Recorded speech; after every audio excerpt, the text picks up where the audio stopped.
그리고 토지의 정착물을 볼까요? 토지의 정착물이라고 하는 것은 토지에 고정적으로 부착되어 용이하게 이동할 수 없는 물건으로서 그러한 상태로 사용하는 것이 통상적으로 용인되는 것. 그 유형을 보면은 독립정착물, 종속정착물, 반독립정착물이 있죠. 그래서 뭐 이런 용어가 중요한 게 아니고요. 이런 스타일로 구별해 볼 수 있다는 거예요. 유형화시키면. 뭐 등기된 인목가치, 건물 같은 거 이런 게 이제 독립정착물이고 도로의 포장이나 교량 이런 것들은 종속정착물, 토지와 일체로 다루죠. 그리고 이제 명인 방법을 갖추는 걸 전제로 독립된 부동산으로 다루어질 수도 있는 것, 수목의 집단이나 농작물 이런 거에 반독립정착물이죠. 그래서 옆에 그 OX 지문을 보면은 도로의 포장은 토지와 별개의 독립된 부동산으로 다루어지는 토지의 정착물에 해당한다? 아니죠? 도로의 포장 이거는 독립된 부동산으로 다루어지지 않죠. 종속 정착물이죠. 그래서 이렇게 개념을 좀 아시면 되고 이 용어 자체가 중요한 건 아니었어요. 그리고 토지와 독립된 부동산으로 다루어지는 토지 정착물을 한번 볼까요? 건물 이거는 뭐 100% 알고 있어야 되죠. 왜냐하면 등기부도 따로 있잖아요. 건물 등기부와 토지 등기부. 그래서 뭐 예를 들어서 토지와 지상 건물이 있을 때 따로 처분할 수도 있고 함께 처분해도 주물종물처럼 따라가는 것도 아니에요. 그리고 건물이라고 하는 것은 토지하고 달리 어떤 형태를 갖춰야 되잖아요.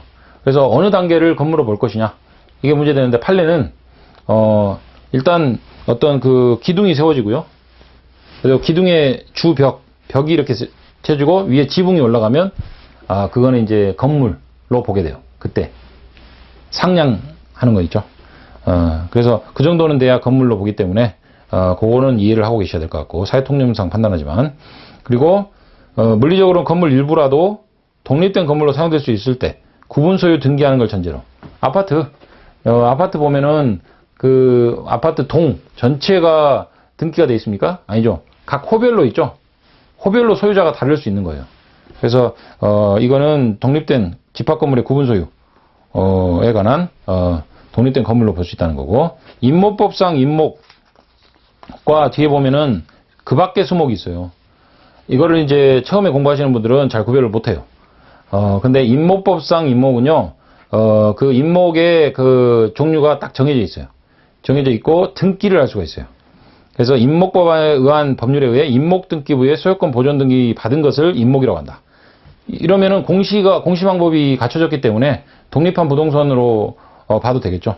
그런데 그 밖의 수목은 이런 거에 포함이 되지 않았기 때문에 대외적인 공시하는 별도의 방법 이게 바로 명인 방법이라고 하는 건데 예를 들어서 여기에 있는 과수로 있는 그 나무들 유실수들을 전부 내 거다 이렇게 해서 가두리를 딱 치고 거기다가 표차를 딱 붙여놔요.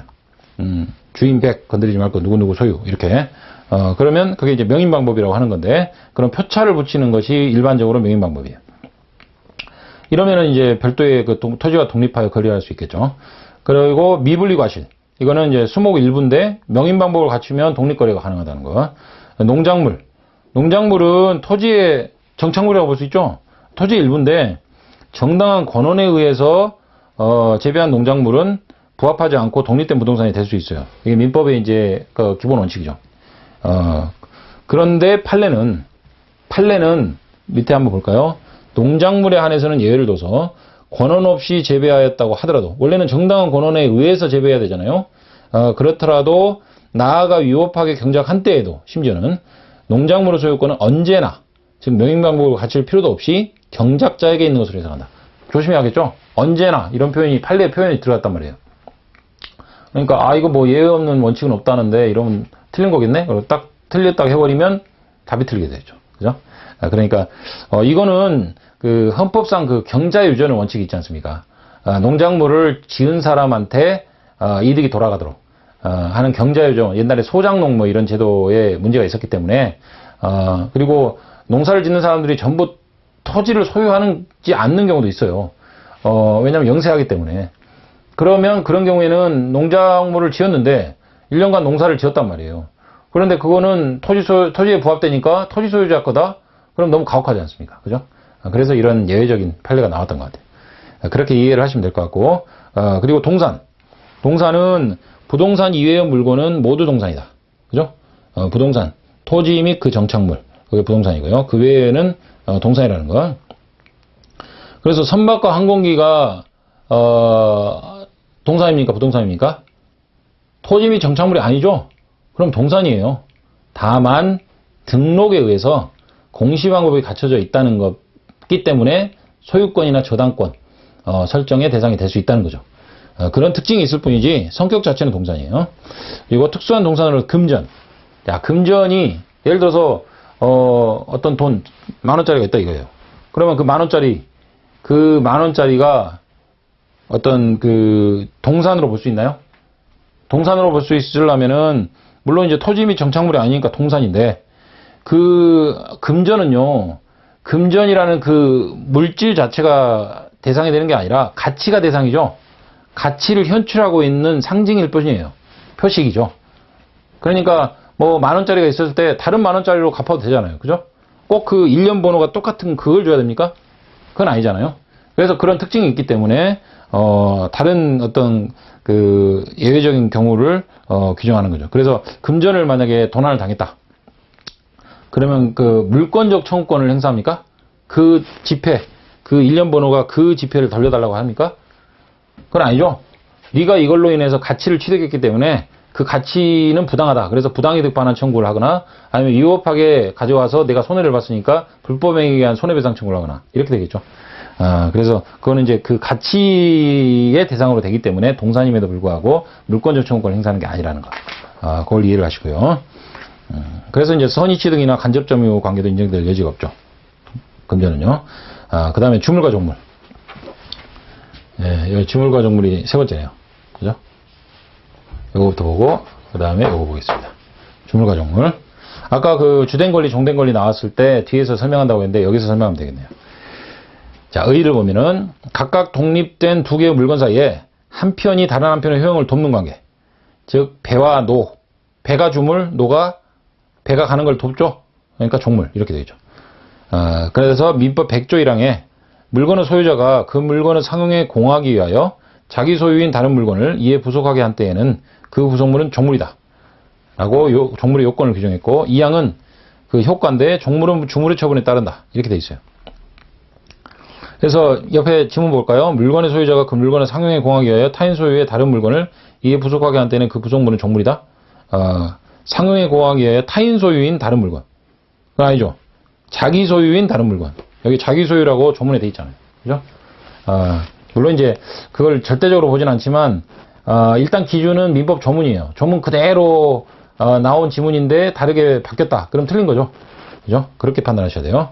그래서 종물의 요건을 보면 밑에 네 가지로 나오는데, 그 따옴표된 부분에 앞자를 따가지고 상부 독동 뭐 이렇게 이제 좀 저 옛날에 공부할 때는 외우고 있는데, 그러니까 종물은 주물을 상용에 이바지해야 된다. 상용. 항상 사용한다 이거죠. 상용이라는 건. 그래서 일시적인 용도에 쓰는 건 종물이 아니죠. 예를 들어 TV, 책상 이런 거는 가옥의 종물은 아니죠. TV는 없을 수도 있잖아요. 그리고 주물에 부속된 것이어야 돼요. 부합이 아니고 부속이에요. 어느 정도 밀접한 장소적 관계. 다만 주물의 소유자가 거기다 부속시켰을 것을 요하지 않는다. 예를 들어서 임차인이 주택에 부속시킨 물건도 소유자가 이를 매수하면 주택의 종물이 될 수 있다. 그죠? 임차인이 부속시켰어도. 그리고 종물은 주물로부터 독립된 물건이어야 된다. 주물의 일부나 구성 부분, 이거는 부합물이죠. 부합과 부속을 구별해야 돼요. 그래서